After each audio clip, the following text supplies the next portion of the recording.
Morning, everyone, and it's great to see you all.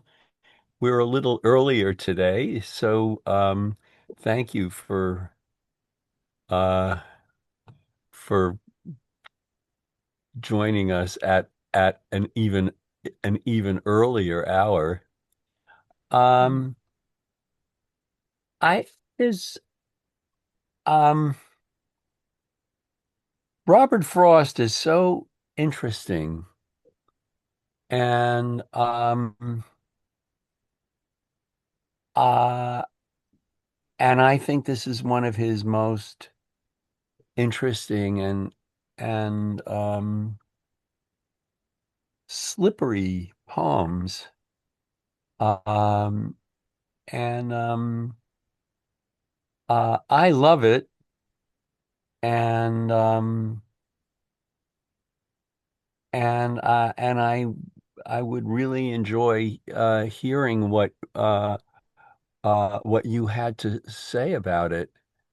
Um, it's a kind of mysterious poem to me, and yet somehow these days it seemed particularly timely. And um, so why don't I read it and then we can take it from there, just so you can get it, into your ears, and I can get it into mine. And I can't wait to hear what you think. Range finding.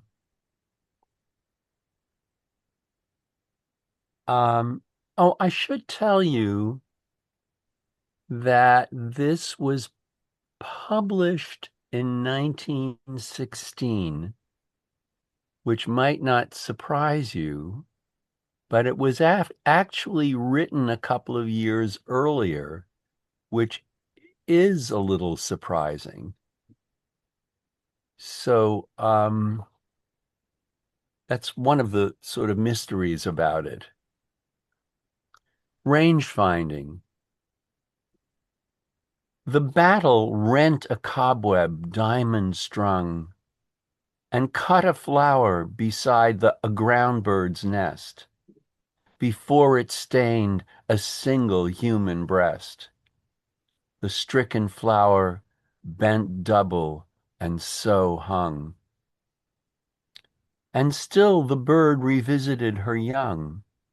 A butterfly its fall had dispossessed, a moment sought in air his flower of rest, then lightly stooped to it and fluttering clung. On the bare upland pasture there had spread o'ernight twixt mullein stalks a wheel of thread and straining cables wet with silver dew. A sudden passing bullet shook it dry.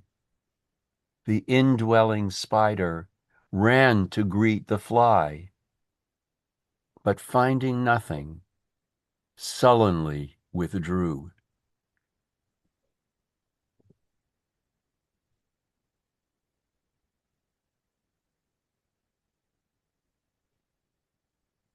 Um,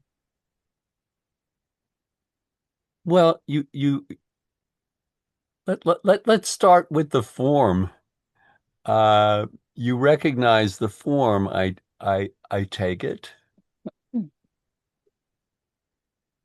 Anyone? Petrarchan sonnet. Yeah, Yeah. yeah. Um with one oddity, that it usually ends with a couplet, and this one, the six line section begins with a couplet. On the bare upland pasture there had spread o'er night twixt mullein stalks a wheel of thread. And then you usually expect that to come at the end, and but it comes before a quatrain. So it it it it looks like a sonnet, it sounds like a sonnet.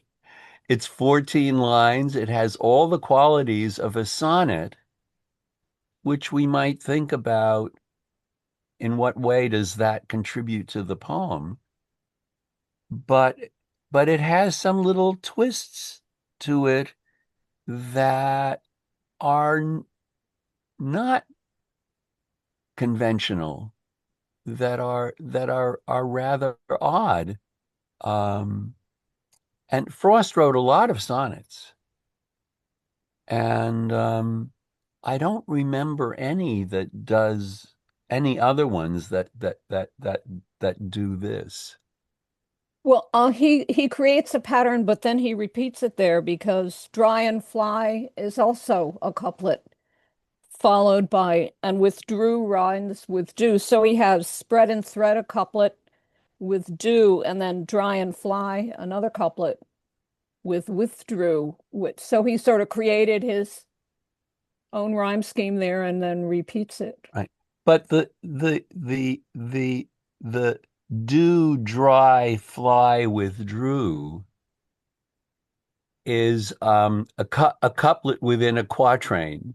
Okay. And so in a way it doesn't actually count as a couplet. Yeah, okay. But you're right, And and the spread thread and dry fly makes it a kind of, it does emphasize the couplets. And so, I might, argue with you a little, but then, I also think you're right because these couplets kind of stick out a little bit. Um, in an unconventional way.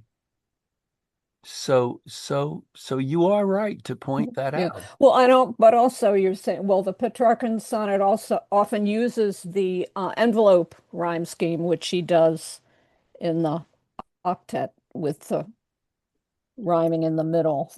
Right, Yeah. right. Um, and those are counted more as quatrains or Right. octaves rather than couplets.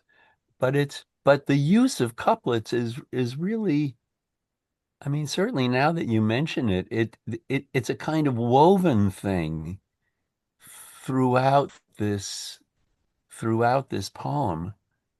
Um, Lloyd, we have a couple questions. yes, please. Both Mikes, Oh, Mike oh, and then Mike. Mike Stefan. Oh, Mike and Mike. Please. So um, I wonder if it's actually related to the title, that the um, couplet might be the bullet, which would normally come as the shot, but this is the range finding shot, so it happens ahead of time.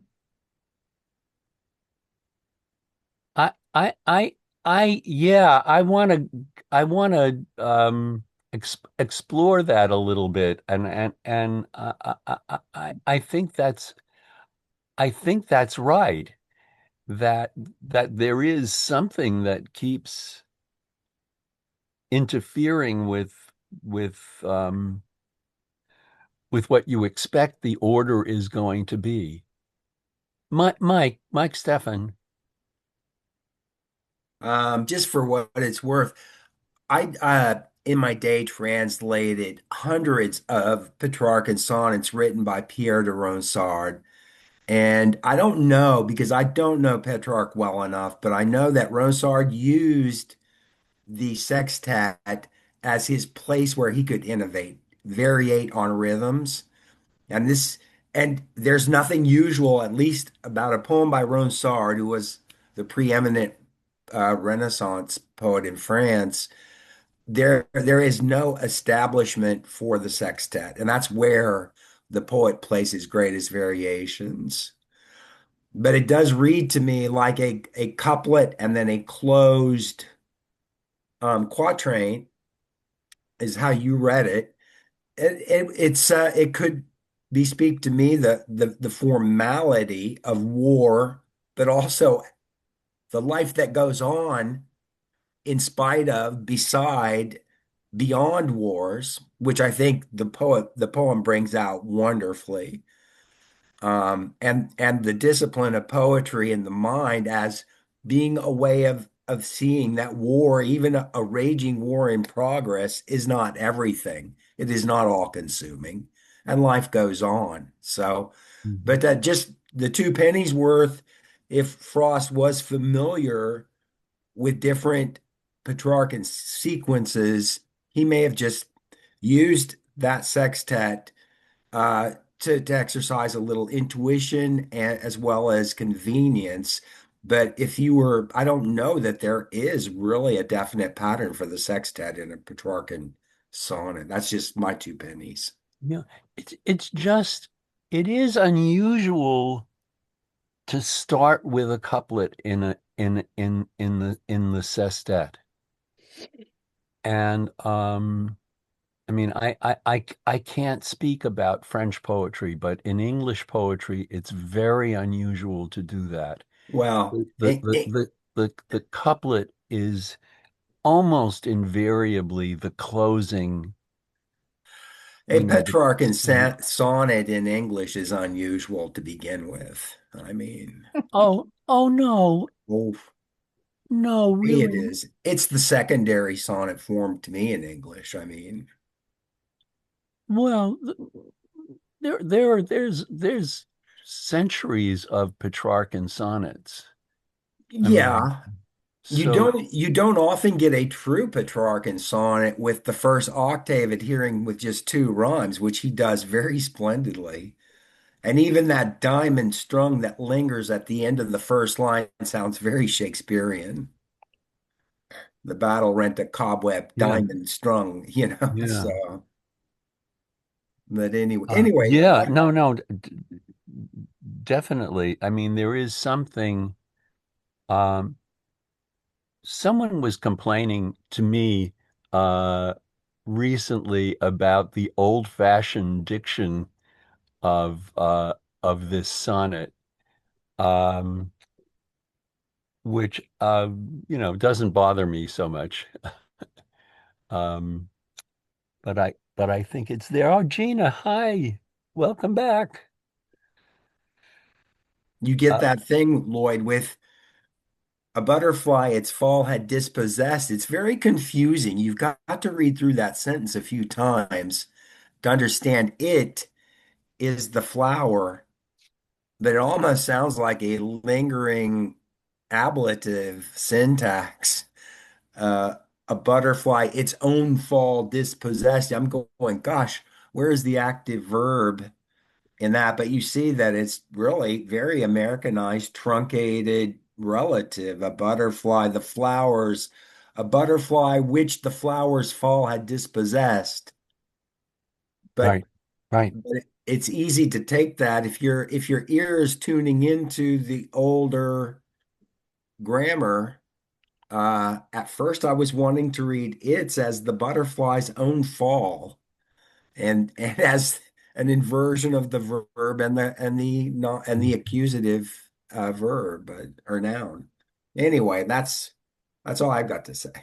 yeah. But that's it. It's important because the I mean, however um, skillful or not grammarians we are, we know that there's something very twisted about that line, Mm. twisted about the syntax of that line, and uh, and it is the one of the trickiest lines in the poem because you really do have to sort out, what the subject is and what Mm. what all the secondary stuff is. Well, World War I is breaking out, and I think Frost is saying his mind and his language are bending toward Europe and its traditions, just as a way of Uh, as inflecting or reflecting the historical time of what's going on there. Mm-hmm. He's in Europe, isn't he? He's in Britain when he writes this with Edward Thomas. Um, I I don't actually know the answer Okay. to that. No. I wanted to say something about two things. He was in England. The twisting of the syntax, Yeah. which could have two functions. It could emphasize the disarray of everything, how the Mm-hmm. fall of the flower has made it more complicated for the butterfly, but that's still finds its place to cling. And the other is, oh, never mind. I did want to ask about narrative. Hang on. This does seem to me reversed, probably on purpose, but he may have written it with the sestet first if he was trying for some kind of more traditional narrative structure where you set the scene.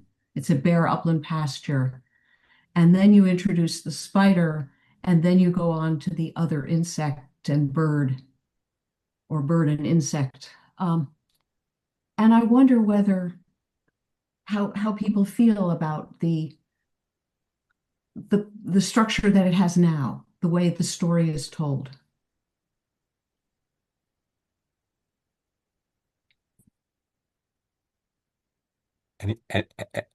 Anyone? Um, yeah, I've got a couple of thoughts. Yeah, good. It seemed to me that I mean, there are really two little incidents involving two cobwebs, aren't there? And the first cobweb is just introduced casually, but then the second one seems to be introduced more formally, which is slightly peculiar, and I think conforms to what Meredith was saying. If you're going to introduce the first cobweb in a rather casual way, it feels a little bit odd to make a song and dance about the introduction of the second one. So it did strike me as a bit peculiar. Going back to the butterfly, its fall had dispossessed line, which we eventually recognize as a zero relative clause with the which suppressed. That line is also made a bit peculiar by the previous line, isn't it? Because the it has to reach back to the flower over the line which refers to the bird. So there's a kind of doubt about the referent of the possessive adjective created by the intervening bird. I don't know whether that makes it more peculiar, but it is slightly odd that we begin the very first line of the poem um, sets the poem up as in a faintly archaic diction with its trailing epithet, diamond strung, not a diamond strung cobweb, but a cobweb diamond strung. And it seems at the outset that he's going to content himself with a faintly antiquated diction, but then goes for something very conversational with the suppression of the witch, so that it's an odd poem in that the different moments seem to conform to different lexical paradigms, and they feel a little ill-sorted. But yeah. Well, I was interested in patterns in the verbs, and also keeping in mind that this is range finding, so the bullet hasn't been fired yet. You're citing the distance in which you're going to fire the bullet. So he seems to be interested in finding spaces between things.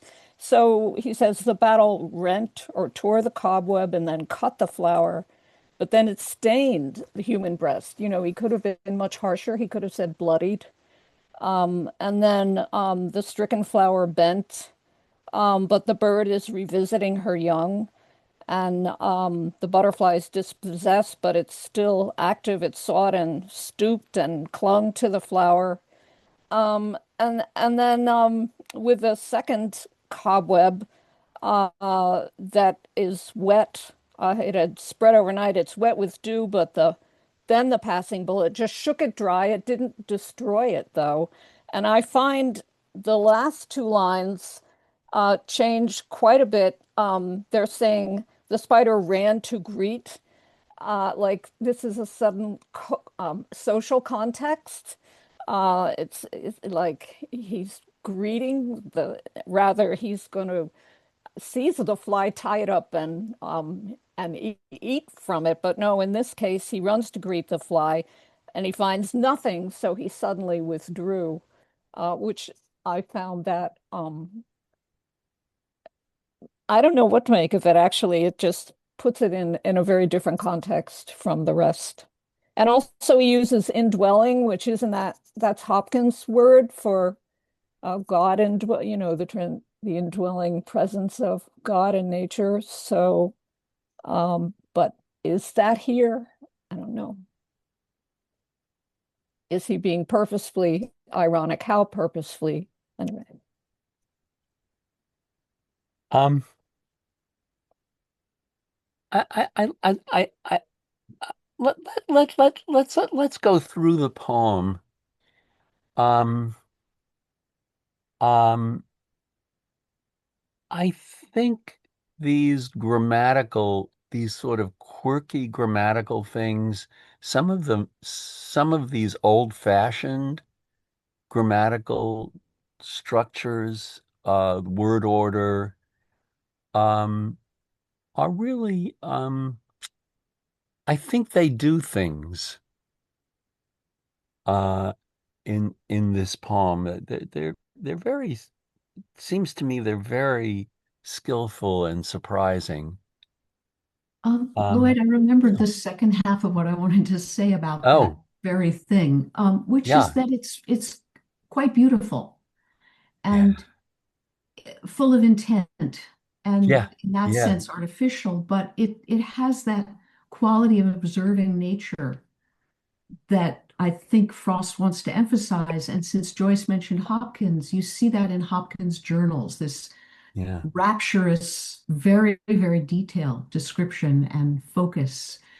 And that may be why he chose to invert some of those clauses, or, you know, yeah, use a more obviously old-fashioned formal language. yeah, yeah. Um, Gina, yeah, I know we're going to talk now about the poem in pieces. It's a poem as a whole that perplexed me, hmm, because I am from the outset struck by a sort of principle that we're not being presented with nature as such, which is perhaps imperceptible to the human being. After all, we hmm, understand nature not as the thing itself, but through our perceptual universe, and our entire sort of human construction, science included, predicated on that. Yes, whatever that may be, phenomenology, the hmm, whole kit and caboodle. Um, then I'm struck from the outset. I was not at all perplexed by his syntax. hmm, It worked for me. And I was struck by a sort of effort, um, striving to establish an objective view by establishing, at least in the first stanza, and I think throughout, the primacy of the noun. Uh, hmm, and the verbs are not, which is counteracts the movement of the English language, where verbs have primacy. The verbs are not the main thing here, in my view. And so for me, I think I read it quite smoothly, and then in light of our discussion, I read it over again. And I think it's because I had had that point of view. The line that struck people as perhaps syntactically disturbing, a butterfly, I just went straight through it. I then read an M dash, right? And I can, of course, the inversion is hmm, there, but then I didn't stumble at all, because there's an alignment that's happening to the left. And then there's a sort of, I don't know, perhaps anyway, that's it. That's all I want to say right now. Thank you. Thank you. Did someone want to say? Oh, Irina, your sound is off. Yeah, great. Hello. Hello, everyone. Hi. Thank you so much. This is my first time here, and I'm honored and Oh, to be here with you. we're honored to have you. Just a couple of points in terms of, and one of them chimes with what just Gina said. What it evokes, you know, how sometimes poems evoke something that was written after they had been written. So this, for me, it evoked two poems by Elizabeth Bishop. One that in turn evokes George Herbert, The Weed. The Weed, you may remember it. And North Haven, of course, North Haven, where nature repeats, revise, where nature, the goldfinches are back, or others like them. The stamina and resilience of nature that just keeps going. And of course, a famous Pushkin poem, but since it's in Russian, I won't bother you with that. I wonder if I can share my screen, because I maybe it's just I'm imagining things, but I wanted to share with you something. Is it possible for me to share? Sure. Hold on one I second. sent a request. Yep. Okay. I'm. Is it shared? I think you can now. Let's see. Oh yeah. Yeah. You see. So I highlighted. Wait, I just need to move this. Okay. So you see the green and the yellow and two blue at the end, right? It's semantics / acoustics. To me, there are two voices. The voice of the aggression and imposition, the human, so to speak, part, right, which is yellow, something that is forced on the nature, which is cut and stained and went through human breast and shook. And the green is nature's very resilient stance. And I wonder if it's just me, but I am really stunned by the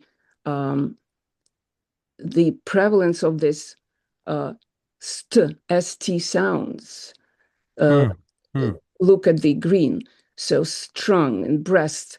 So breast on one hand, it's pierced, right, by the bullet, and then at the but we do hear this st and stricken and still and so on. And the outcome, the sort of the coda in each of the two parts is shaken, but still there, indifferently in some ways, fluttering clung and suddenly withdrew. This withdrew is, I think it's an amazing end word of a poem.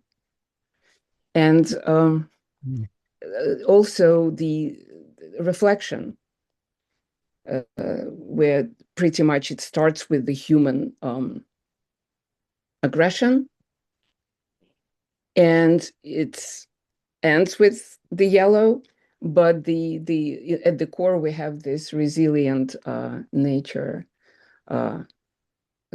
thing that the nature does, right? So I just maybe I'm imagining this, but what do you think? No, I don't think you're imagining it. Let me stop sharing, and sorry for how do I stop sharing. Oh, thank you.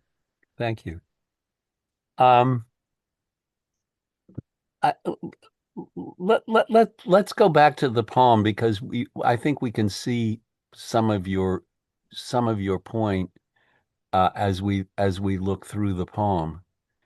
Um, um, the battle rent. Um, how's that for the beginning of a poem? Delia, you're smiling. I think you know what I'm getting at.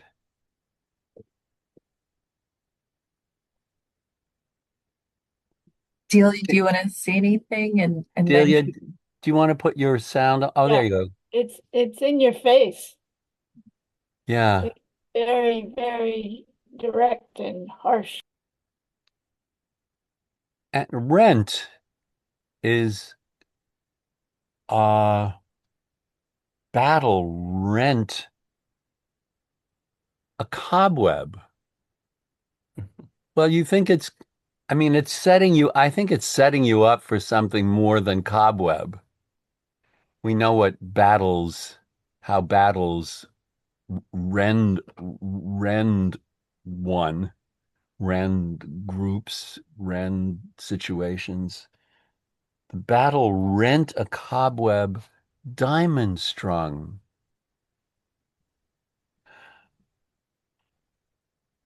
What about the diamond strung? What does that have to do with battles and rending and cobwebs?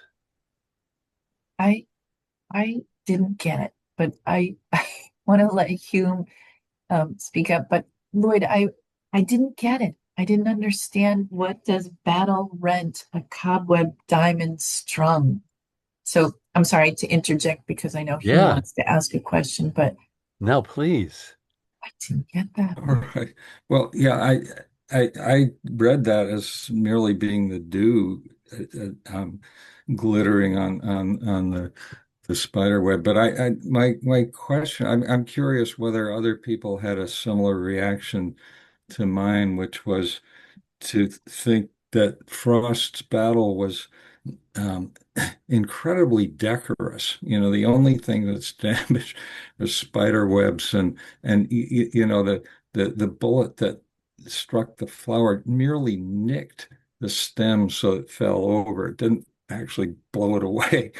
Um, and you say it's written in 1914. I initially thought it was 1916, and I thought, gosh, is he being obtuse or what?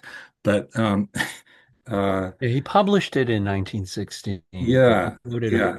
So early. I misconstrued that. Um, but still, he had to have been aware of how destructive a battlefield can be to nature as well as to humans, and so in a way he's saying, well, this everything that we see here is really the fault of a sanguinary spider, so let's not worry about it too much. I don't know. I just thought it was um, a little bit odd that way. Joy, you had your hand up? And then Bill. Yeah, I was just reading that first line, just the first line. Yeah. The battle rent a cobweb diamond strong. To me, he's making a comment about war destroying what is so delicate. Yeah. And so, and isn't it young men that fight in war? I don't know if he's commenting on that, but that is how I, as a reader, took that first line. And then cut a flower beside a ground bird's nest. I mean, these are delicate things and delicate homes and delicate situations, and people are now being affected by battle. So Well, let me just add for a second that the battle hasn't begun yet because it's range finding. Exactly. It's beginning it's Oh, pre-battle. Right. So even before the war actually starts, it's already doing damage. Do you yeah, see? I do. Yeah, Yeah, yeah. thank you. Hmm. Hmm. Bill, what were you going to say? Thank you. Thank you. I agree with you, but it there's something a little twisted in this because it's saying, yeah, the war hasn't even started yet, and it's already destroying beautiful things. Bill. I think it's likely that it was written after World War I began. He was in England at the up to the middle of 1915. Uh, he'd become good friends with the English poet Edward Thomas, Mm-hmm. uh, who is the dedicatee and the inspiration for Two Roads Diverged.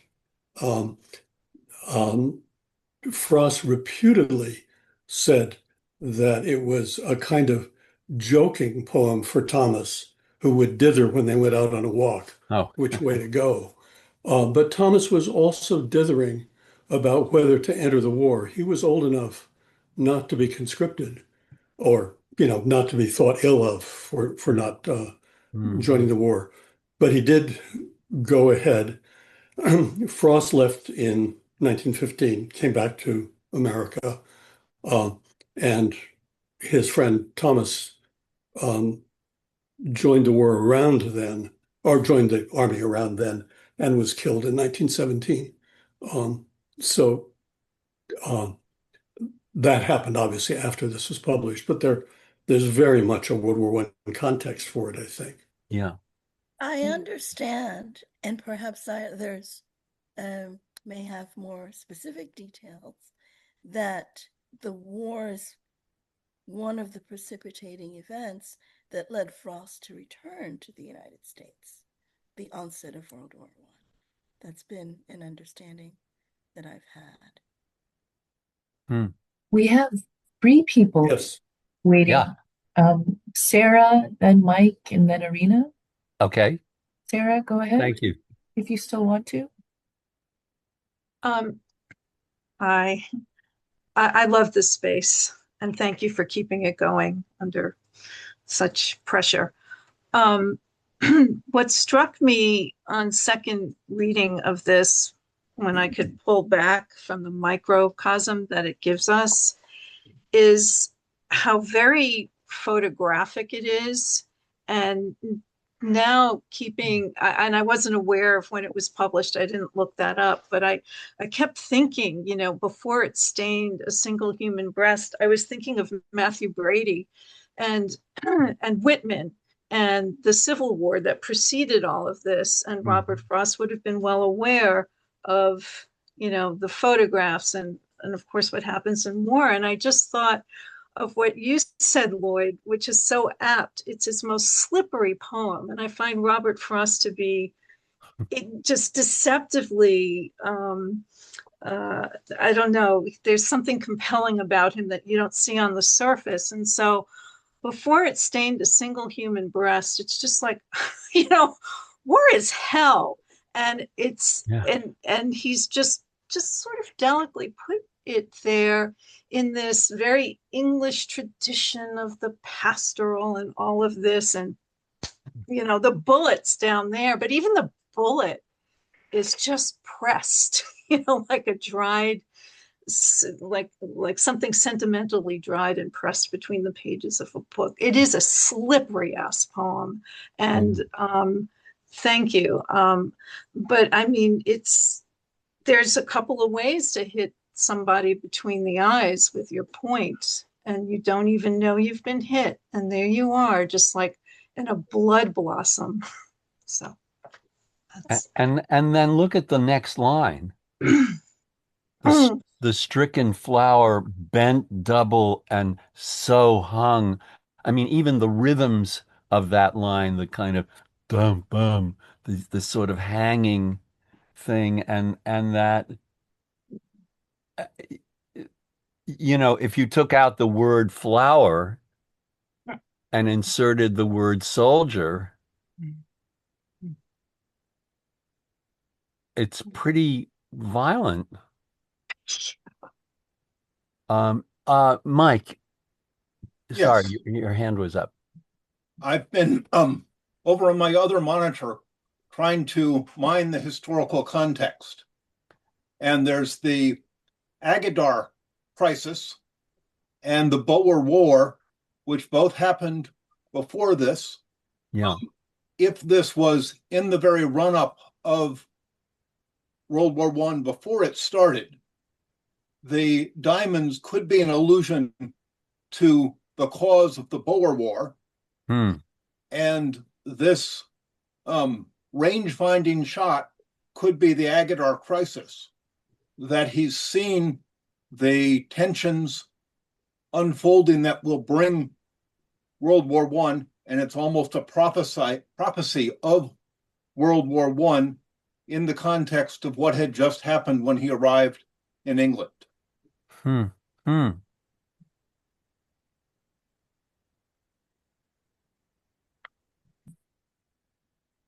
Yeah. It is. Thank you. That's provocative. I'm just thinking about what Lloyd said about the opening lines, and I think that maybe this strange duality of this sound work ST.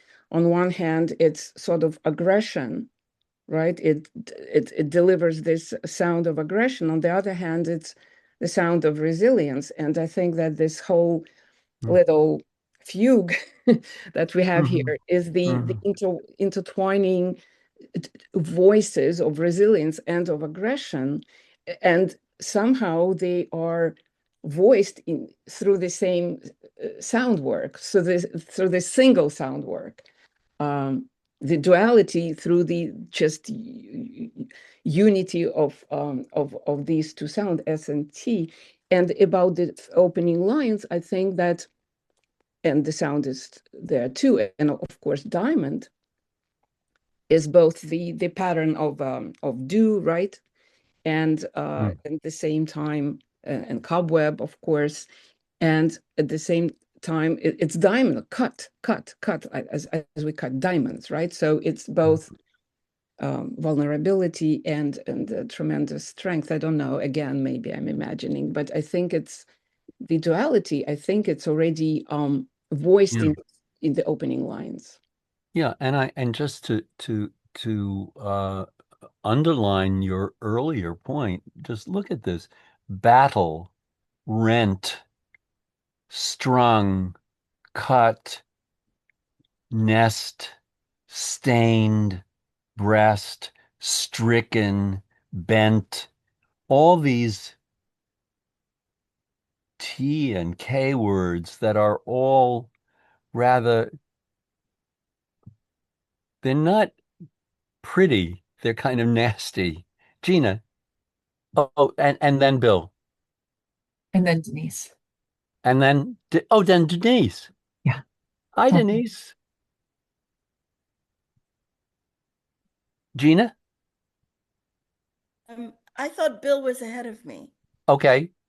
I'm Thank sorry, you. I didn't realize. Bill, I was just please. going to make a small comment about Bent Double, which you drew our attention to. I didn't know when the poem was written, so I'd assumed, until you informed me otherwise, that it was written somewhat later, and I thought he might have been alluding to Owen's famous poem Dulce et decorum est, which begins with bent double like old beggars under sacks. But I suppose what I'm left feeling now, knowing that it was written in 1914, is that it fortuitously acquires that reference once Owen's public poem enters the public realm. But one certainly, I think your point that one hears bent double as an adjective which is more obviously applicable to people, strangely displaced onto a flower. I think that the Owen reference, if that's what it is, confirms that. Just a small point. Yeah. I agree. So is Denise before you, Gina, No, or I you're think I'm next? next. Yeah. Okay, Gina, then So Denise. following from what you said just a bit ago, and what Irina has said, um, oh goodness, now I've lost my point. About war, yes. Can you speak a little closer to the Sure. microphone? Yes. Oh, I can hear you better now. Yeah, thanks. I think the battle rent, um, certainly the conditions that prepared for World War II were developing, right, in Europe, over time. And I'm struck by that. I'm struck by a practicality of war, right, that we might apply here. People, departments of war, which is what we, right, which is what we Hmm. now have, prepare for war, right? So the Hmm. preparation and the scoping for fields and terrain Scoping is is good, is really is what the title is about. yes, is constantly happening, and in Yeah, a moment of crisis, and it was a moment of civilizational crisis, right?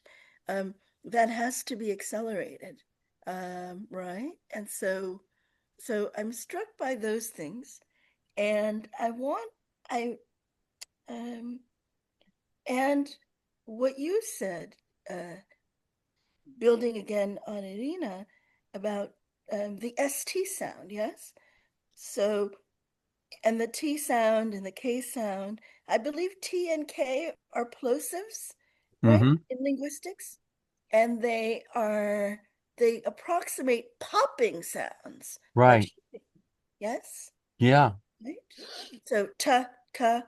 I yeah. think Pasture, yeah, twixt, stalks, I think P's as well, right? straining, Yes. So we're left with the wet. softness of this S's, right? Sibilant S's. Yeah, And we start with those from Irina's sort of scheme, but then we go to the T, and we're really left with the T, which is like this plosive explosion yeah, sound. And it's even in the nat, right? It's everywhere. yeah. Uh, and I'm also, notwithstanding the Boer War, which was a real thing, um, I'm also, I think there are I do think this diamond thing is something that Frost likes, right? It's an image he does return to. So I did want to say that in Frost's universe as an image, it's also not it's not a unique moment in Frost. Yeah, yeah. Well, Um, yeah, I mean, diamond strung and silver dew, wet with silver dew. That he manages to get this beautiful, delicate thing right in the middle of this violent yeah, action, which is not killing people yet. It seems like there's a big yet hmm yeah, following yes. all of this description. Denise, sorry to keep you waiting. That's okay. And because I'm going to ask you to bear with me a little bit. Okay. Um, what strikes me most about this poem is how it repeats a pattern that I see throughout certainly English poetry. You speak of the Civil War poetry of Whitman. And I wonder whether the chaos of war drives poets to the order of form and the hideousness of what's happening on a grand scale is put into this um, rural, natural micro scale. And, I remember in the 17th century when Andrew Marvell and his patron, Lord Fairfax, were hiding out in the countryside from Cromwell. Marvell writes this long, long poem that does this stanza after stanza. And if I could just read some of it, he's referring to mowers in the field and says, with whistling scythe and elbow strong, these massacre the grass along, while one, unknowing, carves the rail, whose yet unfeathered quills her fail. The edge all bloody from its breast he draws, and does his stroke detest, fearing the flesh untimely mowed, to him a fate as black forebode. And, this was during the English Civil War. And then during the Napoleonic Wars, John Clare writes a poem called The Fear of Flowers. And I'll just read a few lines. The nodding ox-eye bends before the wind. The woodbine quakes, lest boys their flower should find. And prickly dogrose, spite of its array, can't dare the blossom-seeking hand away, while thistles wear their heavy knobs of bloom, proud as a war horse wears its haughty plume. So it just seems like this is a reaction to war that has a history of its own. Yeah. And inevitably, wouldn't you think?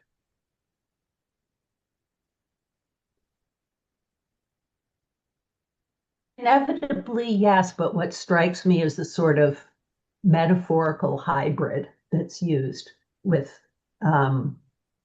similes and metaphor out of nature on a tiny scale, where we've got birds and flowers, which have in romantic poetry are so used so differently as, participants in and victims of another kind of battle. Mm-hmm. Yeah. Irina, did you have your hand up? No.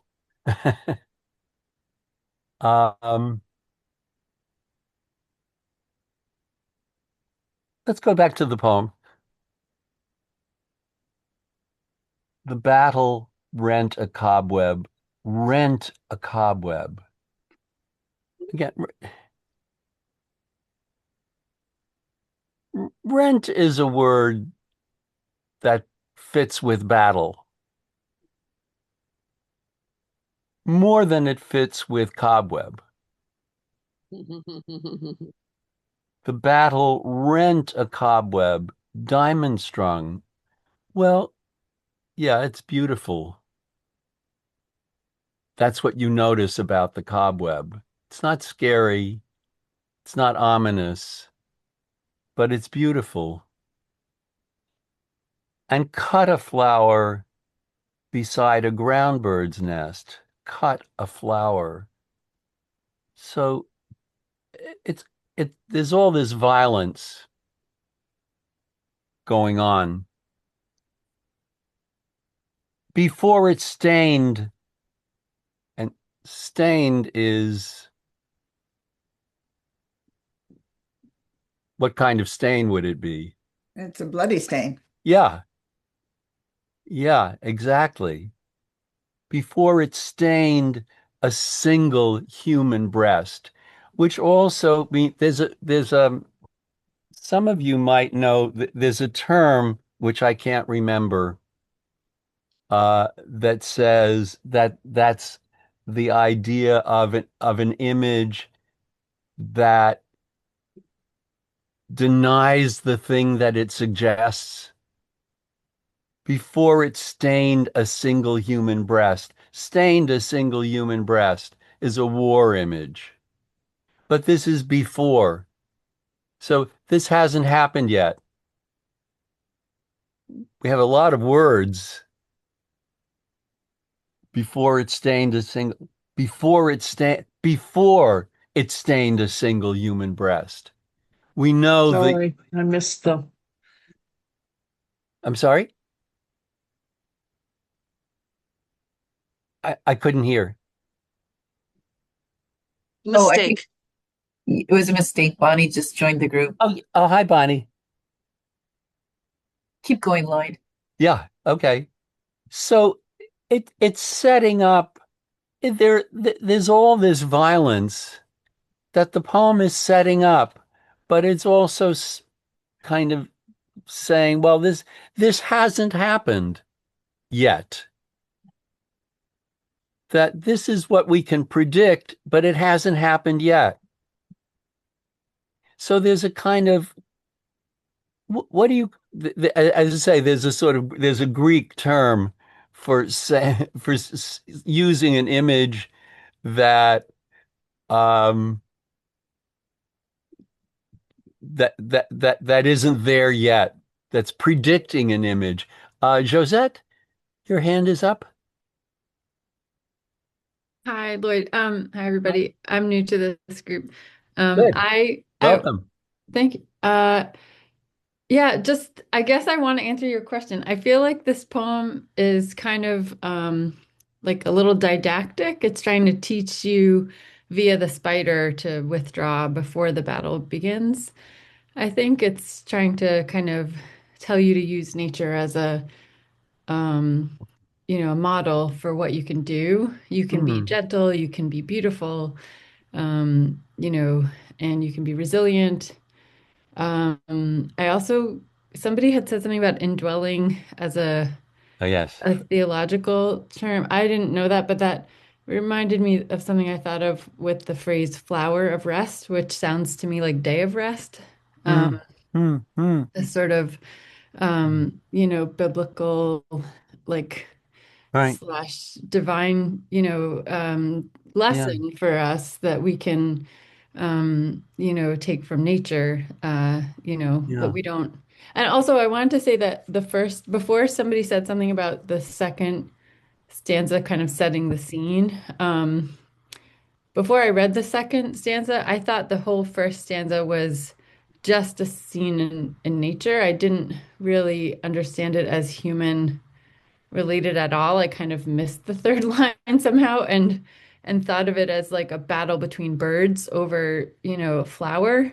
Like it was very kind of innocent and like not violent. So I'm totally get what you're saying, that it's setting up um a scene that hasn't happened yet. Yeah. And yeah, and I think it's kind of warning you by the end. It's saying like, there doesn't have to be a battle. Like you can withdraw before the battle begins. But there is that title. So the title is is a war term. It is, but couldn't it be a metaphor? Like, could it be, It could, yeah, sure, of course it could. It's a poem. like you don't have to read it literally. It can be Right.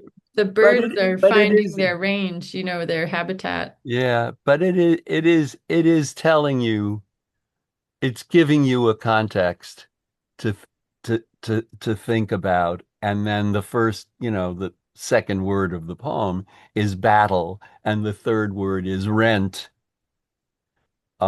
which means torn apart, um, cut, stained a single human breast before it stained a single human breast. It's setting up the idea that people are going to be killed, and they're going to be killed after this destruction of nature begins. Bill, yeah. Bill? You're muted, Bill. There you go. Yeah, I just was going to say prolepsis. Is it prolepsis, the word you're looking for? Oh, I think it is. Explain what that means. Well, it's a kind of anticipation of something before it actually Before. arrives, a kind of foreshadowing. Thank you. We have Yes. prolepsis. Yeah. Yeah. Well, it's also used to mean I'm not going to say what I'm saying. Right. I will not bring up your disgraceful past, Right. for example. Right. Um, Right. apophysis and preteridio are other words for the same trope. Oh, they are. What's the second one? Apophysis, The one after APOPH, that. No, preteridio, that I don't odd know. because it has other meanings, but Preteritio, I, preteridio. But I think apophysis is or paralipsis are the two standard terms for uh, I forgive you because I forgive you the unbelievable pain that you caused me. I won't carry on about it. right. Those Right. are the comic uses of Right. the Right. tropes. Yes, thank you. That was the word I was trying to think of. Yeah. Lloyd, But it's oh, I'm go sorry. ahead, please, There was Gina. just a comment by Ted Clausen, it's a little different from what the conversation was, but I thought it was, Ted, do you have a minute? Can Oh, you please. I said? Sure, I'll read what I wrote. The journey in the first stanza, cobweb in the air, down to the flower, down to the nest, up to the breast, down to the flower, further down to the bird, back to the butterfly in the air. And what I took away from just discovering this now was the way in this journey that he creates, he indicates the complexity of nature and how hard we have to look to even begin to see some of it happening. We have to look all around us. He's not taking us on a journey that goes in one direction only. It's going in many directions all at once. Thank you. Thank you. Yes. Thank you. I don't know how to make my hand go up. Oh, okay. It's up. Okay. I think that the movement is the counter current is towards home. And home, the bird's nest is so powerful in the second line. Right. And then dispossessed is another word for evicted. You're evicted from your home. Right. And when the butterfly is seeking a flower of rest. Yes. So I think those are all, as I say, counter currents to the violence that we've been describing in that first stanza. No, That's the place they're going to. yeah, you're right. But it's interfering with that. Yes, exactly. Or the wished for place to go The to. wished for place, the place of rest Yes, is exactly. being constantly interfered with. It's being broken. It's being twisted. Okay. It's being Bent and stricken. Yeah. bent, and the butterfly is dispossessed, Yes. and it finds its place, but it has to look for it, and it's Yes. not where it's supposed to be. Exactly. Yeah. Yeah. No, that's very good. I think that's right. So are you thinking, Catherine and Lloyd, Yeah. the seeking is resolved? Because I couldn't find a resolution. No, I don't think it's resolved. Was, pursuing this line of seeking, but couldn't see a resolution. But No. a constant kind of. Yeah. Uh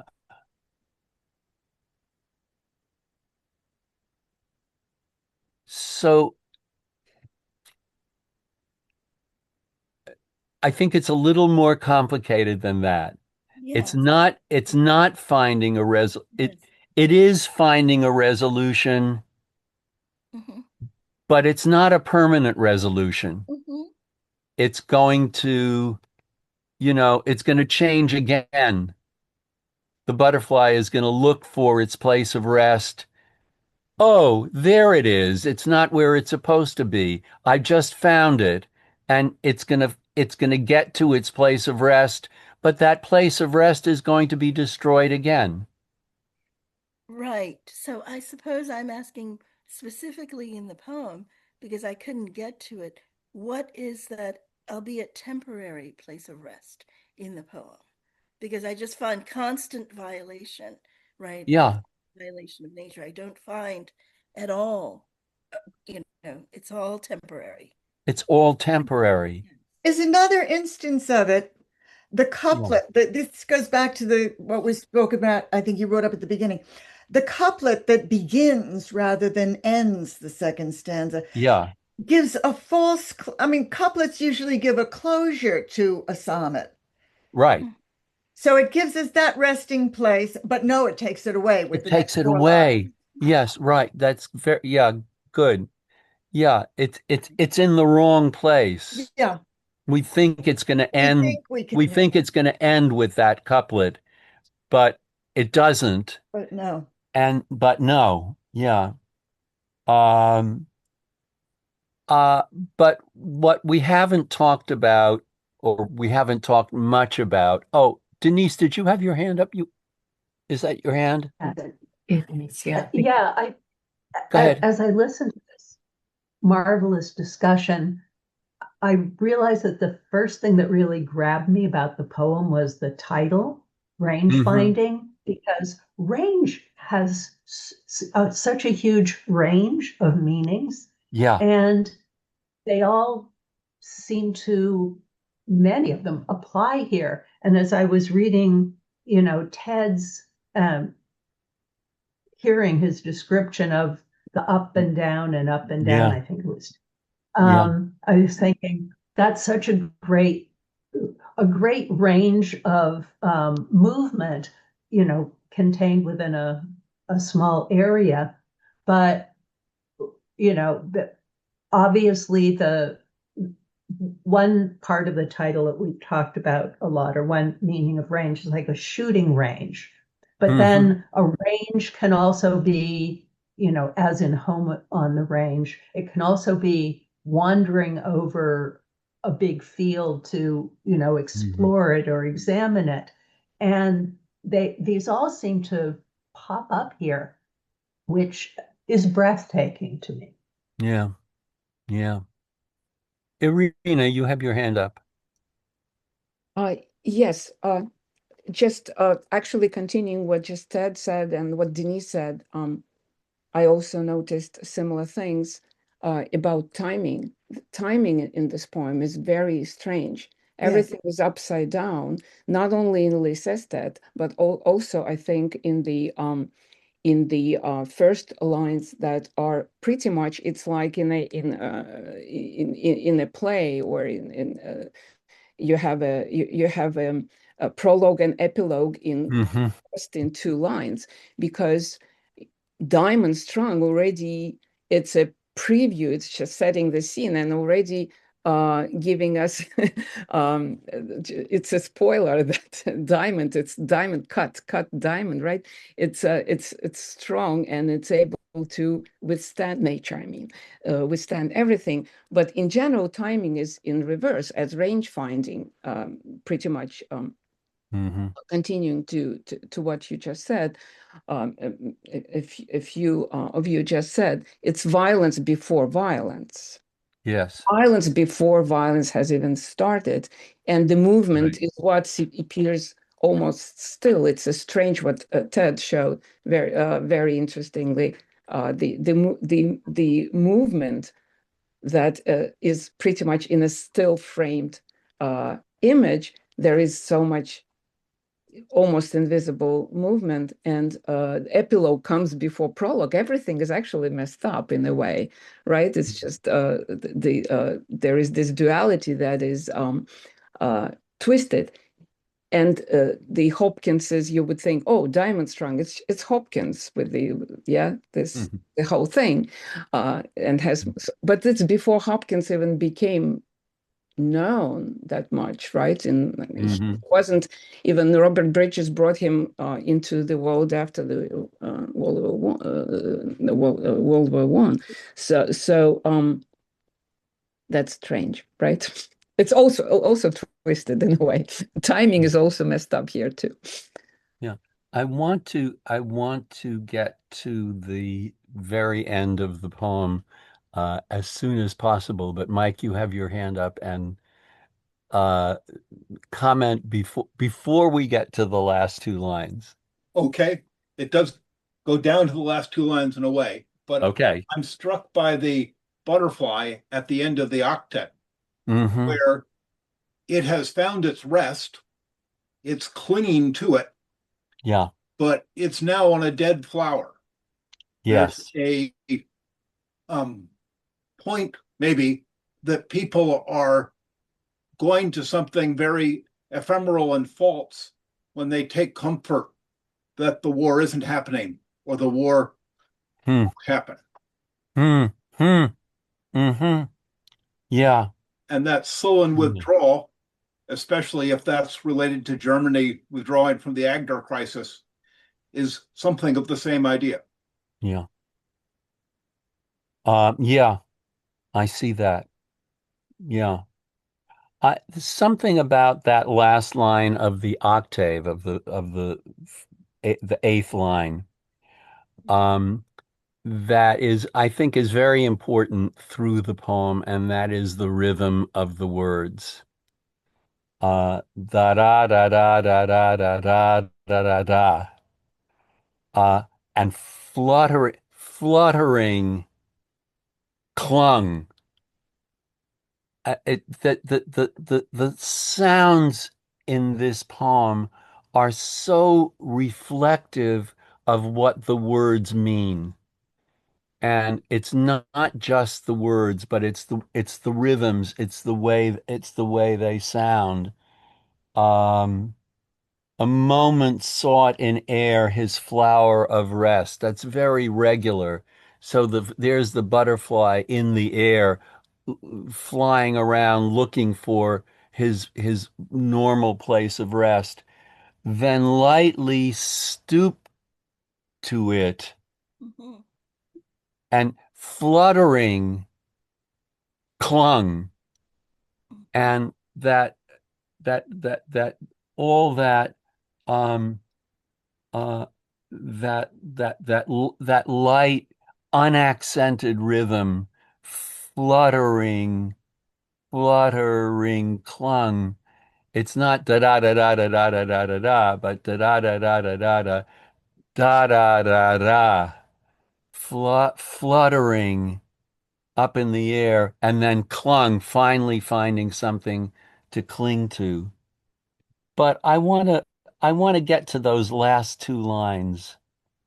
Um, the indwelling spider ran to greet the fly, but finding nothing, sullenly withdrew. Uh, I want to say that I think the most brilliant word in the poem is sullenly. And that's just my personal take on it, and wondered what you made of that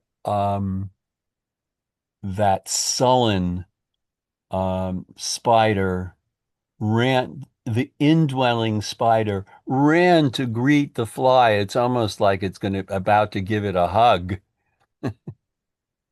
but finding nothing, sullenly withdrew. Sullenly withdrew. Gail? No? Isn't Sullenly, there a nursery rhyme? so Isn't there a nursery human. rhyme? Come into my parlor, said the Said the spider to the fly. spider to the fly. Yes, indeed. Yes. Very welcoming. Yeah, I'm struck by the word greet. I know that Greet. Ran to greet the as fly. opposed Yes, to right. kill or eat Oh, or come on in, lap or you sweet little subdue or thing. yeah. Yeah. But do Yeah. soldiers sometimes greet the enemy? Is that a phrase I think I may have heard? So it can be ironic and ominous, but it does sound very friendly and kind of nursery rhymish. Yeah. But finding nothing. Gina. Well, I was just going to say what you said, except that the fly is absent. Right. There is no fly. So sullenly withdrew. But the spider was determined to find a fly, and Yeah. he found nothing, so he was disappointed. The Disappointed. way when you're looking through a rangefinder, you're determined to measure the distance to your target, but Yeah. you have a chance to decide not to fire. And Right. what if you decide Right. not to fire? Right. That maybe that space in distance and time he's Well, this capturing. this disappointment, his dinner is not there, but he felt something From the bullet. From the bullet. Yeah. Yeah. That The bullet was the fly. Right. The bullet was disguised as a fly. Right. Right. And then it's just a bullet and it's not And dinner gone. And gone. and gone. Yeah. And it tore it tore it shook the sudden passing bullet shook it dry. Uh I can't read the We have a bunch of people who just raised their hands, including Melinda, Okay. and then Bill and Denise. But thank you. Yeah. Okay. Melinda. This is my first time here, and this is very intriguing to me. I don't know a lot of the terminology, but what's striking me about the spider is indwelling, that the spider is what we each can possibly contain. It's what possibly is going to engender the war, the spider within. And that it's very interesting that it sullenly withdrew because it's not war yet, but the indwelling spider is completely ready for it. Right. Right. Thank you. Thank you for joining us. Come back. Bill. Oh, thank you. I don't know whether this takes you away from where you want to focus, but I just wanted to ask something about the status of the observations in the poem. Everything is very microscopic, to such a degree that we imagine someone at close quarters observing these minute effects. And yet the observations are necessarily unobservable, aren't they? Because presumably no one could be in no man's land when people are firing bullets to check out the range of their guns. So it offers microscopic observations which it couldn't possibly achieve in a way, so that they're, although it seems closely observed, it must be imagined, mustn't it? Right. Is that your sense of things? Yeah, I mean, there's like a kind of imaginary microscope or magnifying glass that we're seeing these little miniature actions and events. But, of course, in a war, no one would see them at all. Right. They're Yeah. too small for anyone to notice, and they don't matter because And you could never occupy the position which would enable you to achieve such observations. yes, exactly. Yeah, yeah. Denise, thank you. Yes. The stunning thing that hit me when I first read this word was that throughout the poem, there's descriptions of what these minute creatures do or what's done to them. But it's the first time at the end there where the feeling comes in. How Yes. does one of these minute creatures feel? And it's just bristling with ambiguity. It's, as you said, it seems like the spider is going to hug the fly. Greet Right. is such a friendly word, but is it used ironically, Or does it just mean that the spider is sullen because earlier on its web was rent, or Right. maybe because the fly is gone, it means it doesn't have a food source. It could be so many things Right. at once. Right. I would say maybe the other word in the poem that has a particularly human overtone is stricken in the third line, in the fourth line. The stricken flower bent double, and so that's really, except for the word flower, it's really that's really a kind of phrase that you'd use for a wounded soldier. Um, and that flower is the odd word in that line because stricken is so it seems to me so human. But then then it really becomes very explicit at the end. Bill, yeah.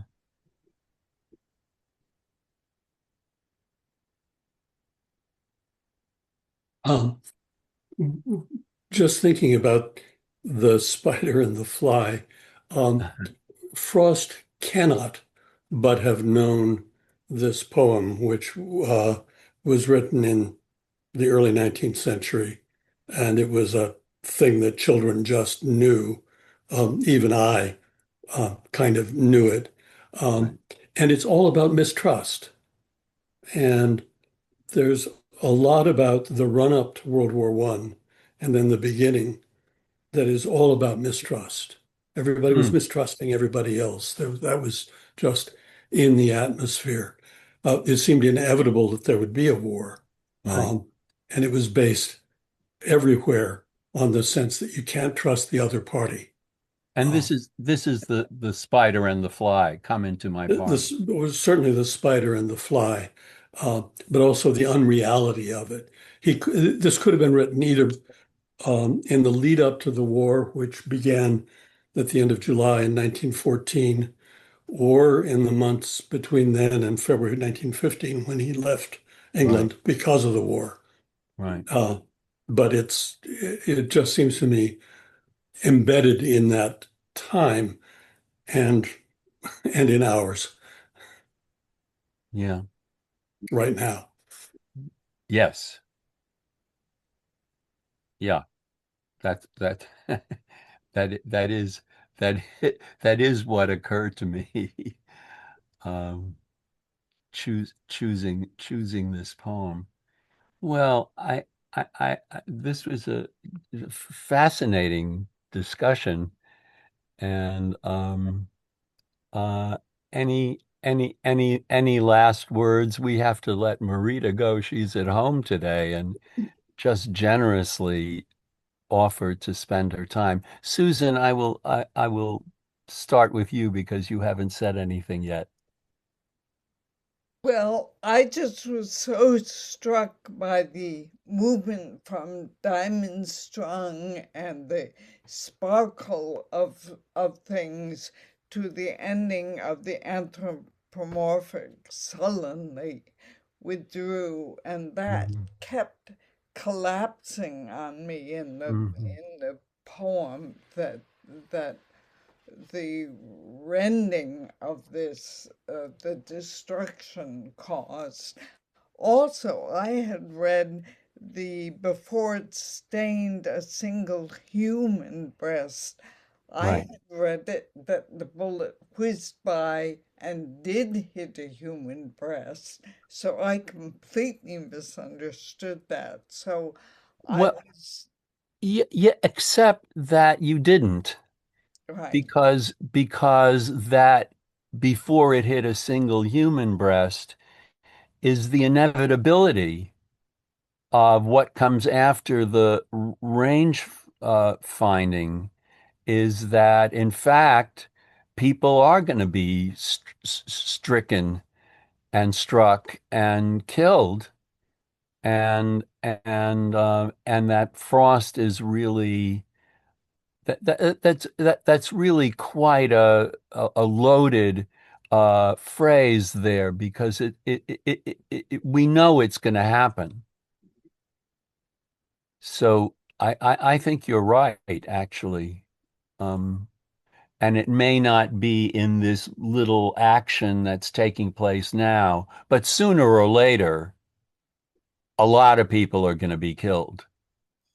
And sullenly could be read as suddenly withdrew, but sullen, the movement from the sparkling Right. dews and all of that to the darker, heavy, loaded, um, sullen was just so emotionally striking.